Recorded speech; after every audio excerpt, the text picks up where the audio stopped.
어, 처음부터는 보통 이제 비수술적 치료부터 시행을 하게 되겠고요.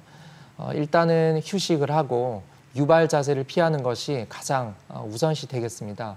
그 이외에는 약물 치료나 물리 치료 혹은 주사 치료 등으로 치료를 시행을 해볼 수가 있겠고요.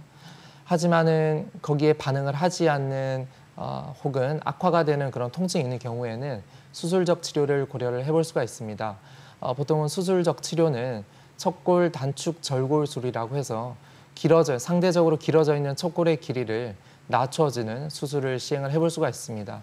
하지만은 항상 환자분들에게 설명을 드릴 때 척골을 인위적으로 절골을 하고 키를 낮추는 것이기 때문에 일반적인 골절로 인해서 뼈가 붙는 기간보다는 좀 더 길어질 수밖에 없습니다.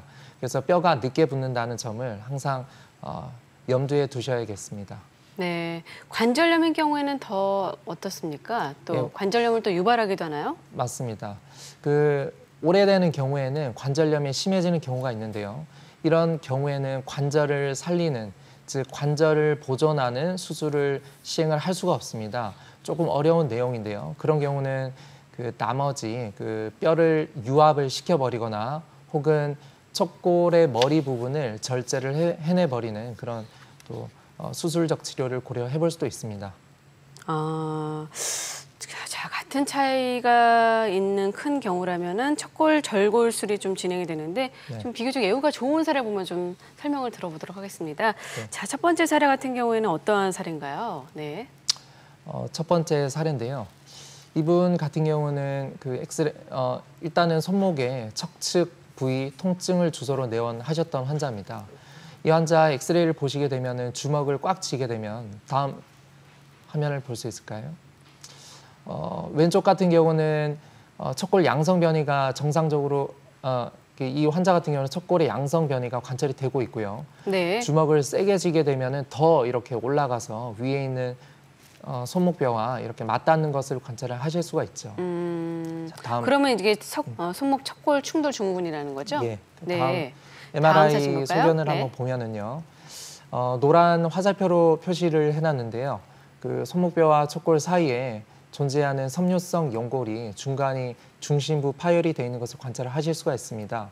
그래서 이런 경우에는 척골 충돌 증후군 진단 하에 우측에 보이는 것처럼 척골의 길이를 낮춰주는 수술을 해볼 수가 있습니다. 이쪽을 고치는 게 아니라 결국에는 척골 이쪽 주위를 고치는 거네요. 결국에는. 맞습니다. 네. 척골의 길이가 길어져 있는 것이기 때문에 그 척골을 낮춰주는 건데요. 지금 작은 원 안에 사진을 보시게 되면은요. 네. 그 작은 원 안에 있는 것은 수술 전 사진입니다. 손목뼈와 척골 사이의 간격이 굉장히 좁은 것을 관찰하실 수가 있는데요. 우측에 자그마한 엑스레이를 보시게 되면은요. 위에 있는 손목뼈와 척골 사이에 여유 공간이 그만큼 많이 늘어난 것을 관찰을 하실 수가 있겠죠. 네. 다음 사진 볼까요? 두 번째 사례인데요. 네. 이 환자 같은 경우는 외상 후에 발생을 하셨던 2차적인 손목 척골 충돌 증후군이 되겠습니다. 좀 젊을 수도 있겠네요. 그러면요. 맞습니다. 오래전에 손목에 골절이 되셨고 수술을 하지 않고 쭉 지내셨던 분이시고요. 보시게 되면 위에는 손목뼈와 밑에 있는 척골이 충돌을 하고 있는 사진을 볼 수가 있겠죠. 이런 경우에도 척골의 길이를 짧게 해주는 이런 단축 절골술을 시행을 하게 됩니다. 네, 어떻습니까? 그럼 수술한 경우가 좀 훨씬 더 많나요? 아니면 조금 더 다른 치료로 좀? 네. 하지만은 네. 수술을 시행을 하기보다는 대부분은 보존적 치료로 나을 수가 있겠고요. 네. 수술까지 가는 경우에는 환자분들이 통증이 너무 오래 지속이 되는 경우에 혹은 다른 보존적 치료를 했음에도 일상생활이 힘들 정도의 통증을 호소를 하시게 되면은 제한된 경우에서 수술을 시행을 하고 있습니다. 네, 자 저희가 보여드린 사례는 예후가 좋은 사례입니다. 환자분의 나이나 평소 질환에 따라서 치료 경과가 달라질 수 있음을 말씀드리겠습니다. 자, 그럼 계속해서 비교적 예후가 좋은 사례도 보도록 하겠습니다. 자, 이러한 경우는 어떤 경우인지요? 네.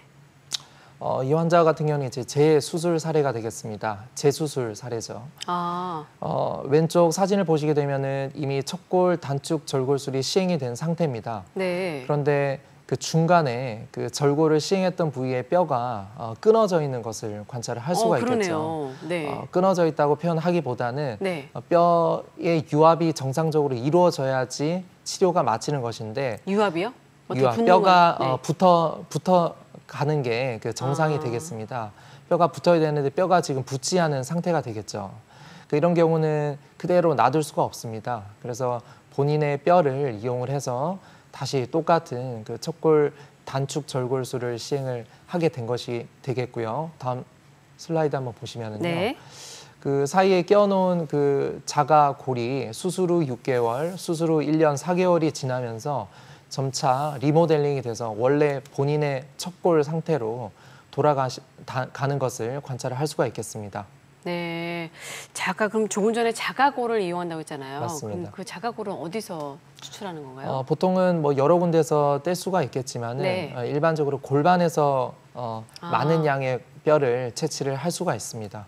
네.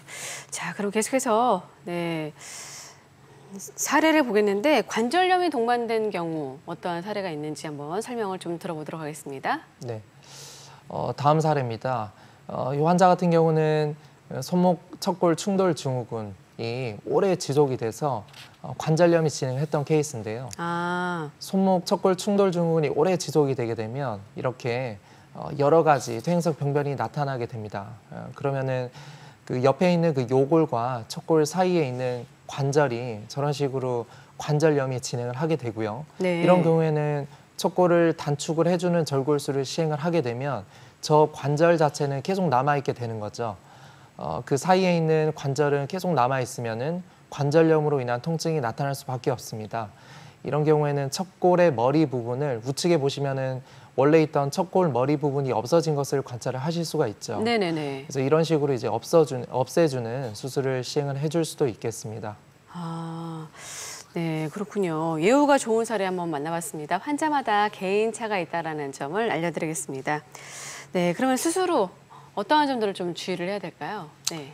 일반적으로 주치의가 제한하는 그 고정 기간을 반드시 잘 지켜주셔야 됩니다. 네. 그 뼈가 붙는 것이 우선이기 때문에 그 전에 임의로 부목 고정을 풀어버리고 손목을 많이 쓰게 되면은 그만큼 분류압, 즉 뼈가 붙지 않는 합병증이 발생을 할 수가 있겠죠.